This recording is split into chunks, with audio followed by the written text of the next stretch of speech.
जैसा कि दोस्तों कल हम लोग 25 क्वेश्चनों तक प्रैक्टिस सेट कर चुके थे। आज हम लोग बात करेंगे 26वां क्वेश्चन और आज हमारी होगी ये सेकेंड क्लास। इसमें हम लोग 50 क्वेश्चन कर चुके हैं। तो चलते हैं पहला क्वेश्चन यानी 26वां क्वेश्चन कि भारत 2020 पुस्तक द्वारा लिखी गई है।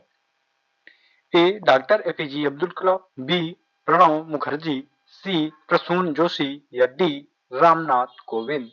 Right answer A doctor APJ Abdul कलाम।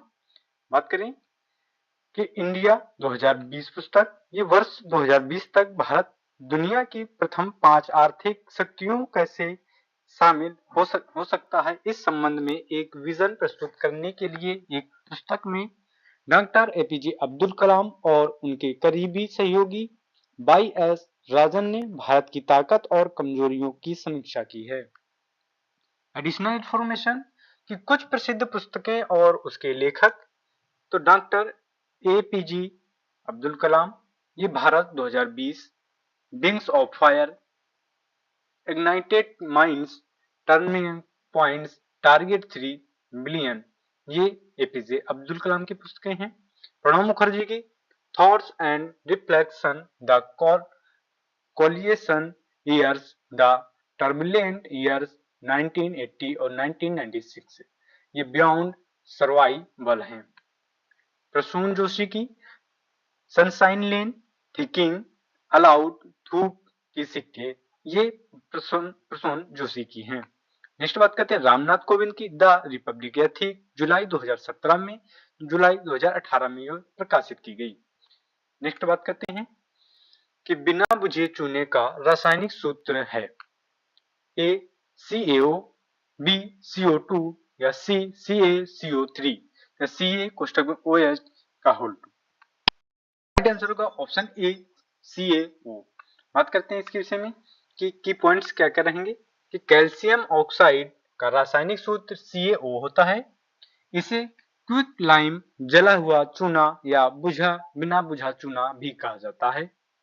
यह जल से अभिक्रिया कर कैल्शियम हाइड्रोक्साइड बनाता है। कैल्शियम हाइड्रोक्साइड का रासायनिक सूत्र CaOH2 है। इसे जलीयोजित चूना या बुझा चूना भी कहते हैं। यह कैल्शियम कार्बोनेट बनाने के लिए कार्बन डाइऑक्साइड के साथ अभिक्रिया करता है। इंपोर्टेंट पॉइंट्स हैं कि कैल्शियम ऑक्साइड CaO का उपयोग, क्विक लाइम का उपयोग basic oxygen steel making BOS प्रक्रिया में किया जाता है।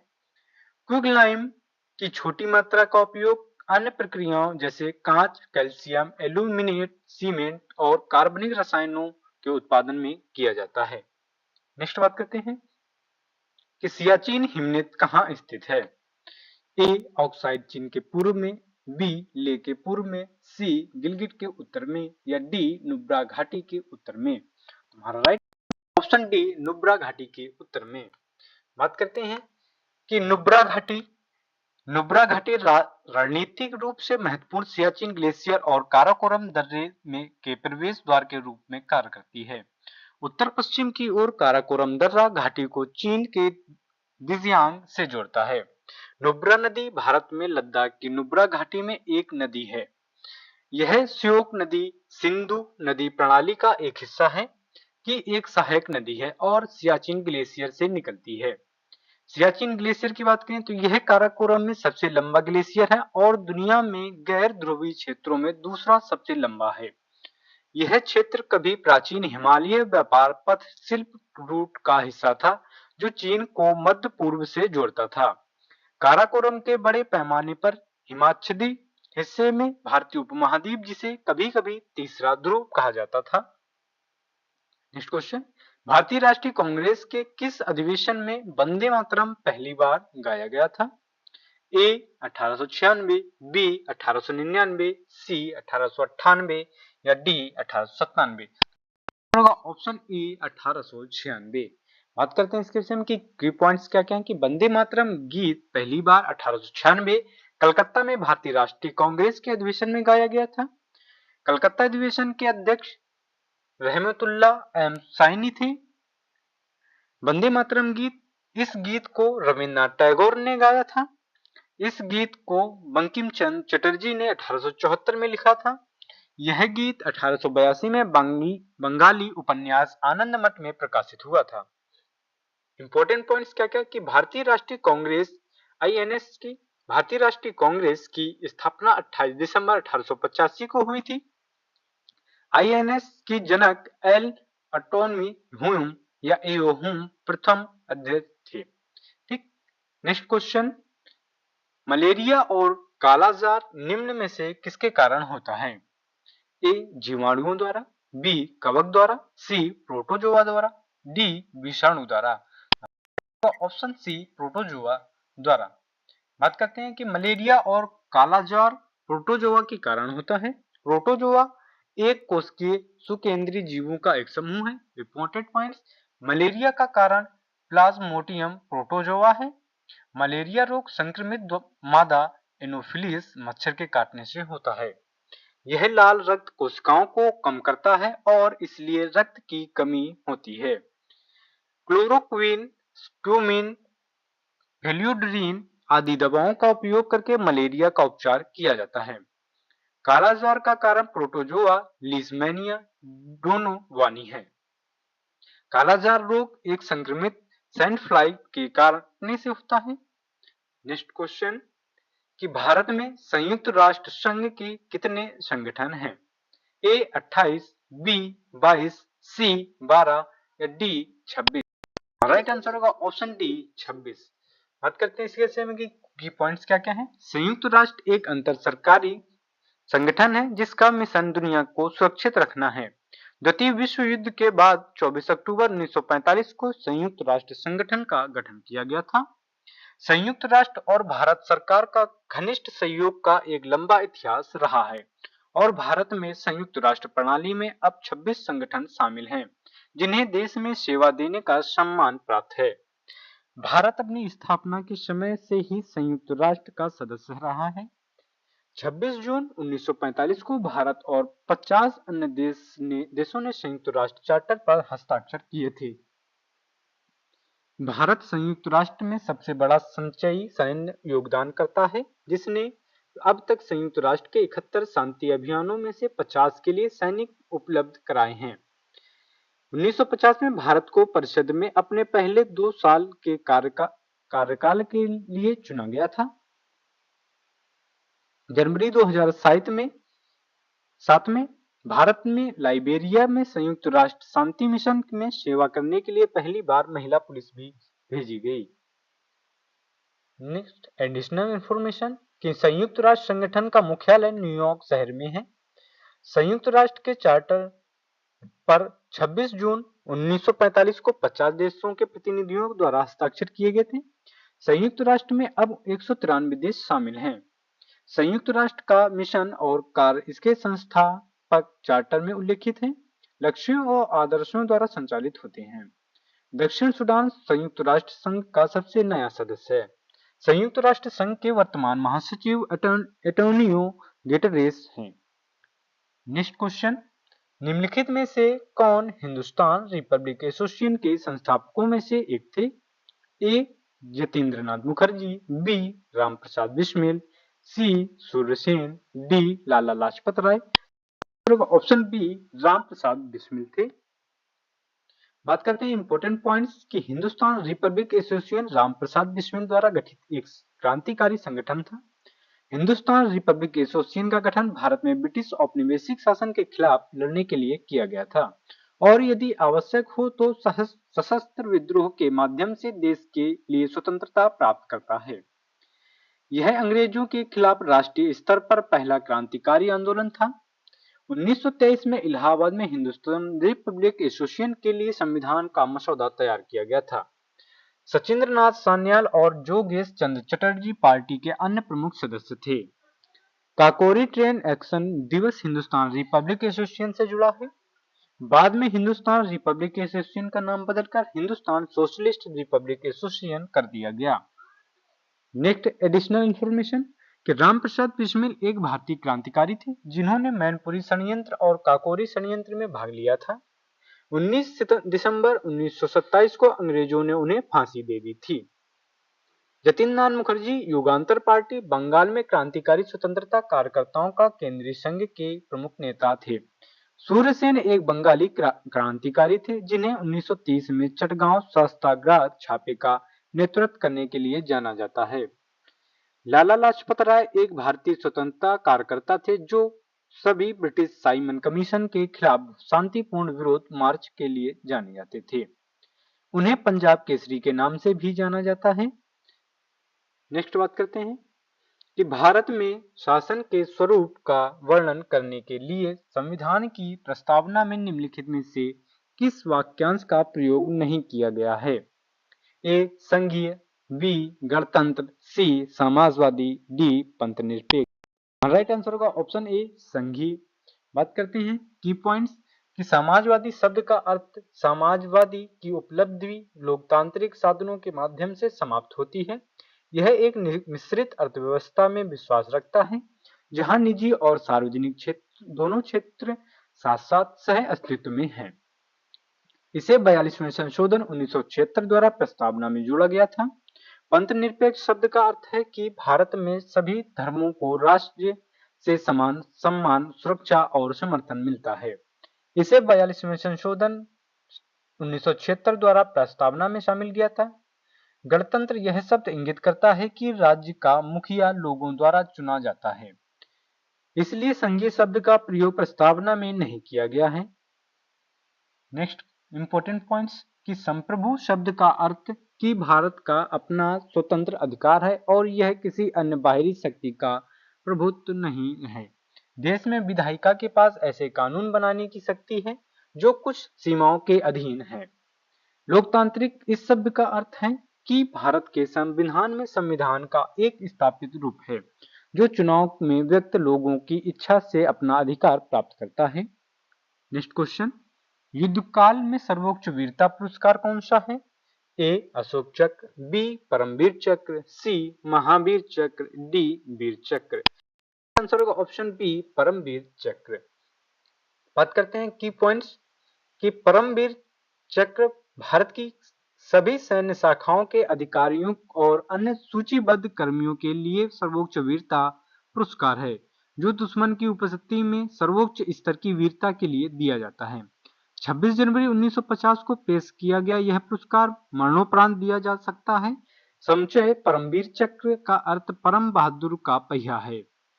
संस्कृत में परम का अर्थ परम, वीर का अर्थ बहादुर और चक्र का अर्थ पहिया है।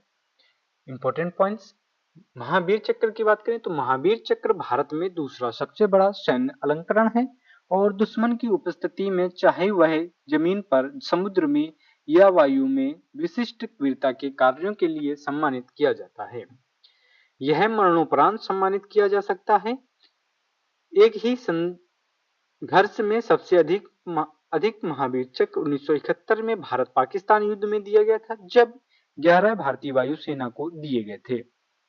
नेक्स्ट वीर चक्र की बात करें तो वीर चक्र एक भारतीय वीरता पुरस्कार है जो युद्ध के मैदान में बहादुरी के कार्यों के लिए दिया जाता है। पदक का पुरस्कार अपने साथ ले जाने का अधिकार BRC एक नामांत खिताब संक्षिप्त नाम के रूप में ध्यान दे कि इसका संक्षिप्त नाम विक्टोरिया क्रॉस से अलग है। यह युद्धकालीन वीरता पुरस्कारों में तीसरे स्थान पर है और परमवीर चक्र और महावीर चक्र के बाद आता है। अशोक चक्र की बात करें तो पुरस्कारों की अशोक चक्र श्रृंखला नागरिकों के लिए भी खुली है। यह परमवीर चक्र से शांति काल के समकक्ष है और दुश्मन के मुकाबले सबसे विशिष्ट बहादुरी या कुछ साहसी या प्रमुख वीरता या बलिदान के लिए सम्मानित किया जाता है। पदक या तो सैन्य का नागरिक कर्मियों को प्रदान किया जा सकता है और मरणोपरांत प्रदान किया जा सकता है। ये पुरस्कार द्विवार्षिक हैं और गणतंत्र दिवस पर, स्वतंत्रता दिवस पर दिए जाते हैं। नेक्स्ट क्वेश्चन कि दूसरे आवर्त के तत्वों को किस रूप में जाना जाता है? विशिष्ट तत्व, बी सेतु तत्व, सी संक्रमणकालीन तत्व या डी सामान्य तत्व। आंसर का ऑप्शन बी सेतु तत्व। बात करते हैं इसके विषय में कि मोसलेन ने आवर्त सारणी का आधुनिक लंबा रूप दिया जहां वर्गीकरण का आधार परमाणु संख्या थी। मोसले के आवर्ती नियम के अनुसार तत्वों की भौतिक और रासायनिक गुणों को अपने परमाणु संख्या में से समय समय पर कार्य हैं। लंबी रूप की आवर्त सारणी में क्षैतिज पंक्तियों को आवर्त कहा जाता है और ऊर्ध्वाधर पंक्तियों को वर्ग कहा जाता है। आवर्त सारणी के दूसरे और तीसरे आवर्त पहले 20 तत्व में तीसरे आसन्न तत्वों के कुछ जोड़े के बीच एक विकर्ण संबंध मौजूद है। ये युग्म हैं लिथियम और मैग्नीशियम, बेरियम और एल्यूमिनियम, बोरान और सिलिकॉन आदि। उदाहरण के लिए लिथियम और मैग्नीशियम समान गुणधर्म दिखा रहे हैं, इसलिए दूसरे आवर्त के तत्वों को सेतु तत्वों के रूप में जाना जाता है। सेतु तत्व एक तरफ क्षार और क्षारीय पृथ्वी धातुओं वर्ग 1 और वर्ग 2 और दूसरी तरफ धातु रूप अधातु वर्ग 13 से 18 के बीच का अंतर है। तीसरे आवर्त तत्वों sodium, magnesium, aluminium, silicon, phosphorus, sulphur और क्लोरीन है को विशिष्ट तत्व कहा जाता है। उन्हें इसलिए भी ऐसा कहा जाता है क्योंकि वे अपने स्वयं के समूह के गुणों का प्रतिनिधित्व करते हैं। संक्रमण तत्व आवर्त सारणी में ब्लॉक के तत्वों को संदर्भित करते हैं क्योंकि उनकी संयोजकता संक्रमण दिखाई देती है। नेक्स्ट बात करते हैं क्वेश्चन कि भारत में किस गवर्नर जनरल के शासनकाल में रेलवे लाइन की स्थापना की गई? A Lord Curzon, B Lord Mountbatten, C Lord Dalhousie या D Lord Lytton. Right answer C Lord Dalhousie के समय। बात करते हैं आगे कि भारतीय रेलवे के बारे में। लॉर्ड डलहौजी को भारतीय रेल का जनक कहा जाता है। भारत के पहले रेल मंत्री जॉन मथाई थे। भारतीय उपमहाद्वीप पर पहला रेलवे बॉम्बे से थाने तक 21 मील की दूरी पर चला था। बॉम्बे को थाने, कल्याण और थाल और भोरे घाटों से जोड़ने के लिए रेलवे का विचार पहली बार 1843 में भांडू की यात्रा के दौरान बॉम्बे सरकार के मुख्य अभियंता श्री जॉर्ज क्लार्क को हुआ था। पहला औपचारिक उद्घाटन समारोह 1853 में किया गया था। दक्षिण में पहली लाइन 1856 में खोली गई थी। नेक्स्ट क्वेश्चन, नेक्स्ट पॉइंट कि दार्जिलिंग हिमालय रेलवे पहला था और अभी भी सबसे उत्कृष्ट है। भारत में एक पहली पहाड़ी यात्री रेलवे का उदाहरण है जो 1881 में खोला गया था। यह वर्ष 1999 यूनेस्को पहचान मिली थी। भोलू गार्ड हाथी भारतीय रेलवे का शुभारंभकर है। फेयरी क्वीन दुनिया का सबसे पुराना काम करने वाला लोकोमोटिव है जो अभी भी उपयोग में है। दिलचस्प बात यह है कि इसे 1972 में भारत सरकार द्वारा विरासत का दर्जा दिया गया था। 1855 में निर्मित फेयरी क्वीन को नियमित सेवा में दुनिया के सबसे पुराने स्टीम लोकोमोटिव के रूप में गिनीज बुक ऑफ रिकॉर्ड्स में सूचीबद्ध किया गया था। यह संग्रहालय एशिया का सबसे बड़ा रेल संग्रहालय भी है। भारत में दिल्ली, पुणे, कानपुर, मैसूर, कोलकाता, चेन्नई, धूम और तिरुचिरापल्ली में 8 रेलवे संग्रहालय हैं। 1924 में रेल बजट को आम बजट से अलग कर दिया गया था। आम बजट से रेल बजट का पृथक्करण एक वर्ग समिति की सिफारिश पर आधारित था। नेक्स्ट क्वेश्चन कि निम्नलिखित में से कौन मसौदा समिति का सदस्य नहीं था? ए सैयद मोहम्मद सादुल्ला, बी माधव राय, सी कृष्णमाचारी या डी सरदार पटेल। हमारा जो होगा ऑप्शन डी सरदार पटेल होंगे। बात करते हैं इनके विषय में। की पॉइंट्स क्या क्या है कि मसौदा समिति को ऐसे लोगों के समूह के रूप में परिभाषित किया जाता है जो संविधान का मसौदा तैयार करने उसे बनाने के लिए एक साथ बैठते हैं। 29 अगस्त 1947 को संविधान सभा ने एक प्रस्ताव पारित किया और एक मसौदा समिति का गठन किया। मसौदा समिति में जो 7 सदस्य थे Alladi Krishnaswamy Iyer, N Gopalaswami, B R Ambedkar, K M Munshi, Mohammad Saadulla, N Madhav Rau. उन्होंने बी एल मित्तर का स्थान लिया जिन्होंने खराब स्वास्थ्य के कारण इस्तीफा दे दिया था, और डी पी खेतान थे। संविधान सभा ने डॉक्टर बी आर अम्बेडकर की अध्यक्षता में एक मसौदा समिति का गठन किया। संविधान बनाने में 2 वर्ष 11 माह 18 दिन लगे। सरदार पटेल मसौदा समिति के सदस्य नहीं थे। उन्होंने प्रांतीय संविधान समिति का नेतृत्व किया था। नेक्स्ट क्वेश्चन, निम्नलिखित में से कौन सी नदी प्रसिद्ध धुआंधार जलप्रपात में गिरती है? ए नर्मदा, बी काली नदी, सी चंबल या डी ताप्ती। आंसर होगा ऑप्शन ए नर्मदा होगा। बात करें इसके विषय में कि धुआंधार जलप्रपात मध्य प्रदेश के जबलपुर जिले में स्थित एक जलप्रपात है जो नर्मदा नदी द्वारा बनाया गया है। धुआंधार शब्द दो हिंदी शब्दों से लिया गया है, धुआं प्लस धार, प्रवाह, जिसका अर्थ है एक ऐसा जलप्रपात जहां हमें धुआं प्रभाव महसूस होता है। धुआंधार जलप्रपात भेड़ाघाट में नर्मदा नदी घाटी पर स्थित है और 30 मीटर ऊंचा है। नर्मदा नदी मध्य प्रदेश के अनूपपुर जिले के पास अमरकंटक पठार से निकलती है। इन दोनों राज्यों में इसके भारी योगदान के लिए इसे मध्य प्रदेश और गुजरात की जीवन रेखा के रूप में भी जाना जाता है। नेक्स्ट बात करते हैं क्वेश्चन नंबर 39 की कौन सा पुल असम में डिब्रूगढ़ को अरुणाचल प्रदेश से पालीघाट से जोड़ता है? हमारा जो ऑप्शन है ए नैनी, बी बोगीबाल या सी कोरोनेशन या डी पवन। हमारा जो राइट आंसर बी बोगीबाल होगा। बात करते हैं इसके विषय में कि महत्वपूर्ण बिंदु क्या क्या है कि बोगीबील पुल भारत का 5वां सबसे लंबा पुल है। बोगीबील पुल असम के डिब्रूगढ़ को अरुणाचल प्रदेश से पासीघाट से जोड़ता है। यह एक रेल सह सड़क प्रकार का पुल है। बोगीबील पुल भारत का सबसे लंबा रेल सह सड़क पुल है। यह एशिया का दूसरा सबसे लंबा रेल सह सड़क पुल है। बोगीबील पुल ब्रह्मपुत्र नदी पर बनाया गया था। इसकी लंबाई 4.94 किलोमीटर है। पुल दिसंबर 2018 पर 25 प्रधानमंत्री नरेंद्र मोदी द्वारा किया गया था। अतिरिक्त जानकारी, पम्बन पुल भारत का पहला समुद्री पुल है। यह तमिलनाडु में स्थित है। नेक्स्ट बात करते हैं क्वेश्चन नंबर 40 कि राजीव गांधी के खेल रत्न पुरस्कार से सबसे कम उम्र के प्राप्तकर्ता कौन है? ए गीत सेठी, बी विराट कोहली, सी विश्वनाथन आनंद, डी अभिनव बिंद्रा। आंसर होगा ऑप्शन डी अभिनव बिंद्रा। बात करते हैं इनके विषय में की पॉइंट्स क्या क्या कि राजीव गांधी खेल रत्न भारत का सर्वोच्च खेल पुरस्कार है। यह पुरस्कार भारत के पूर्व प्रधानमंत्री राजीव गांधी के नाम पर है। खेल एवं युवा मंत्रालय द्वारा सम्मानित किया गया है। 1991 में संस्थाबद्ध है। विश्वनाथन आनंद राजीव गांधी खेल रत्न पुरस्कार के पहले प्राप्तकर्ता हैं।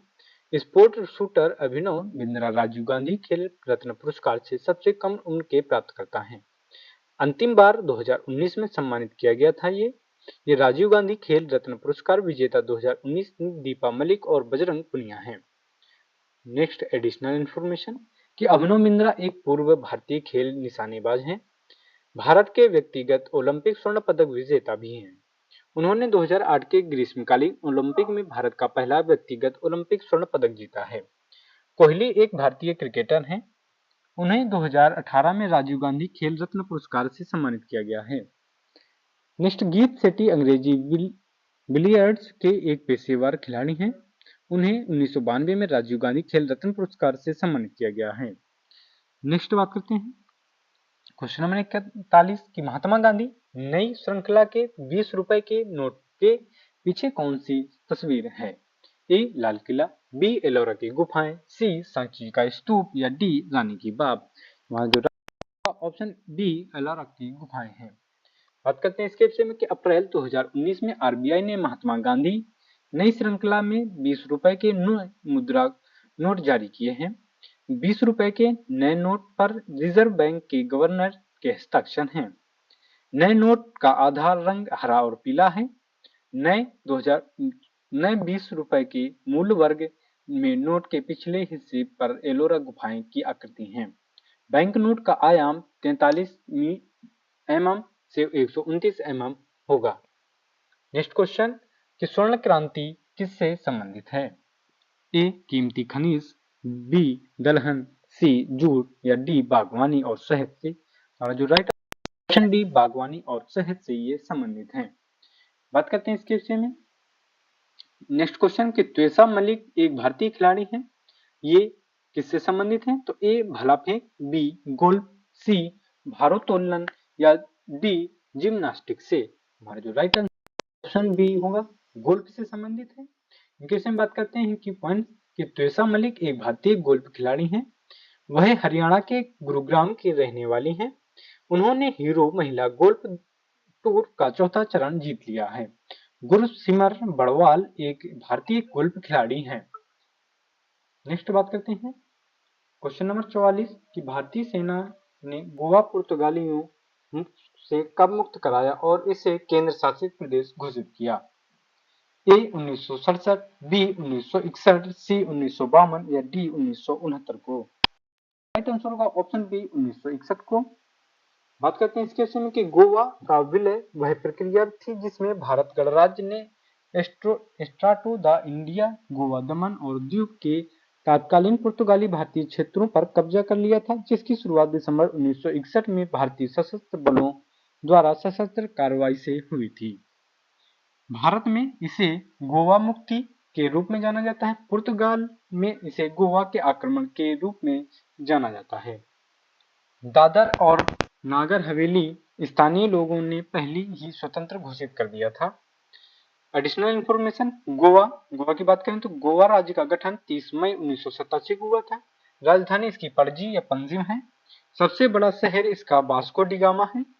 जिस जिले में 2 हैं। संसदीय क्षेत्र इसमें राज्यसभा है, 1 लोकसभा 2 है।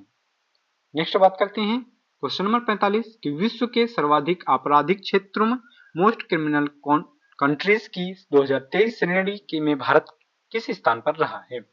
तो 126वां स्थान, 77वां स्थान या 50वां स्थान, 135वां स्थान। हमारा जो राइट ऑप्शन बी 77वां स्थान रहा है। इनके विषय में बात करते हैं कि ये वर्ल्ड ऑफ स्टैटिस्टिक्स ने 12 अप्रैल 2023 को विश्व के सर्वाधिक आपराधिक देशों की रैंकिंग साझा की है। की पॉइंट की सूची में वेनेजुएला को शीर्ष स्थान दिया गया है। इसके बाद क्रमशः पपुआ न्यू गिनी 2, अफगानिस्तान 3, दक्षिण Africa 4, Honduras 5, Trinidad 6, Guyana 7, Syria 8, Somalia 9 और जमैका 10 का स्थान है। आपराधिक श्रेणी वाले देश में भारत का 77वां पायदान पर है, जबकि अमेरिका और ब्रिटेन भारत से आगे हैं। वर्ल्ड ऑफ स्टैटिस्टिक्स के अनुसार अमेरिका 55वें नंबर पर है और ब्रिटेन 65वें नंबर पर था।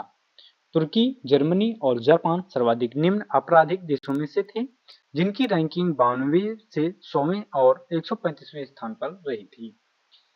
अपराधों के विभिन्न रूप हैं, जिनमें भ्रष्टाचार, मादक पदार्थों की तस्करी, अपहरण और हत्या शामिल हैं। देश में उच्च बेरोजगारी दर के कारण अन्य प्रकार के अपराध, डकैती और हमले हो सकते हैं। नेक्स्ट बात करें एडिशनल इंफॉर्मेशन कि हेनेले पासपोर्ट सूचकांक 2023 में भारत 80वें स्थान पर रहा। शीर्ष 4 पहले पे जापान और सिंगापुर, दूसरे पे दक्षिण कोरिया, तीसरे पे जर्मनी, स्पेन और चौथे पे फिनलैंड, इटली और लग्जमबर्ग है। नेक्स्ट बात करें निम्न 4 तो 1 अफगानिस्तान पर, दूसरे पे इराक, तीसरे पे सीरिया, चौथे पे पाकिस्तान है। विश्व खुशहाली सूचकांक में बात करें 2023 में तो भारत 126वें स्थान पर है। शीर्ष 4 फिनलैंड, दूसरे पे डेनमार्क, तीसरे पे आइसलैंड, चौथे पे नीदरलैंड है। निम्न 4 की बात करें तो अफगानिस्तान, जिम्बाब्वे और तीसरे पे रवांडा और चौथे पे बोत्सवाना है। नेक्स्ट बात करते हैं वैश्विक लैंगिक अंतराल रिपोर्ट 2023 की तो भारत का स्थान 127वां है। शीर्ष 4 देश कौन से? पहले पे आइसलैंड है, दूसरे पे फिनलैंड है, तीसरे पे नॉर्वे, चौथे पे न्यूजीलैंड है। निम्न 4 स्तर की बात करें तो अफगानिस्तान, दूसरे पे पाकिस्तान, तीसरे पे कांगो और लोकतांत्रिक गणराज्य, चौथे पे ईरान है। नेक्स्ट क्वेश्चन कपिल देव की आत्मकथा का नाम क्या है? A flying it my way, B the nice guide who finishing first, C straight from the heart, D the last hero. Answer का स्ट्रेट फ्रॉम द हार्ट है। बात करें इसकी की पॉइंट्स की कपिल देव अब तक 4 किताबें लिख चुके हैं। बाय गॉड्स डिग्री 1985 आत्मकथा है। क्रिकेट माई स्टाइल 1987 आत्मकथा है। स्ट्रेट फ्रॉम द हार्ट 2004 आत्मकथा है। बी द सिक 2019 है इनकी एडिशनल इंफॉर्मेशन। सचिन तेंदुलकर की पुस्तकें प्लेइंग इट माई वे है। पूर्व भारतीय क्रिकेटर सचिन तेंदुलकर की यह आत्मकथा है। इसे 5 नवंबर 2014 को मुंबई में विमोचित किया गया था। इस पुस्तक के लेखक बोरिया मजूमदार और सचिन तेंदुलकर हैं। विनोद कांबली की बात करें तो Vinod Kambli the last hero पूर्व भारतीय क्रिकेटर रहे हैं। पुस्तक के लेखक कुणाल पुरविंदर हैं। राहुल त्रिवेदी की बात करें तो the nice guy who finished first Rahul Trivedi की जीवनी है। इस पुस्तक के लेखक देवेंद्र प्रभु देसाई हैं। नेक्स्ट क्वेश्चन, रुपिंदर पाल सिंह के अंतरराष्ट्रीय खेल संन्यास की घोषणा की है। वे किससे संबंधित हैं? ये पूछा गया कि A cricket, B hockey, C football, D badminton. Answer होगा ऑप्शन बी होगा हॉकी। बात करें हॉकी की की पॉइंट्स की भारतीय हॉकी खिलाड़ी रुपिंदर पाल सिंह ने अंतरराष्ट्रीय हॉकी से संन्यास की घोषणा की है। वह टोक्यो ओलंपिक 2020 में कांस्य पदक जीतने वाली भारतीय पुरुष हॉकी की टीम का हिस्सा थे। उन्होंने 223 मैचों में भारत का प्रतिनिधित्व किया है। उन्होंने 2014 राष्ट्रमंडल खेलों 2014 इंचियोन में एशियाई खेलों 2016 रियो डी जेनेरो में आयोजित ओलंपिक खेलों में 2018 राष्ट्रमंडल खेलों में भारत का प्रतिनिधित्व किया है। नेक्स्ट क्वेश्चन, निम्नलिखित में से कौन सी पुस्तक भारतीय मुक्केबाजी मैरी कॉम की आत्मकथा है? A unbreakable and autobiography, undisputed truth, playing it my way, the test of my life. A number unbreakable and autobiography इनकी आत्मकथा है।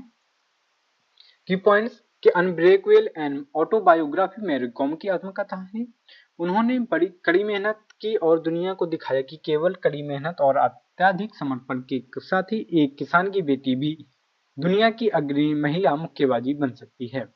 बेंगलोर के फोरम मॉल में एक शानदार कार्यक्रम में मैरी कॉम ने अपनी बहुप्रतीक्षित आत्मकथा अनब्रेकेबल का विमोचन किया था। हार्पर कॉलियर्स द्वारा प्रकाशित पुस्तक में मैरी के अथक संघर्ष और मुक्केबाजी के लिए असीम जुनून का वर्णन है। उन्होंने कहा कि मेरी कहानी वैसी है जैसी इस देश की हजारों महिलाओं की है।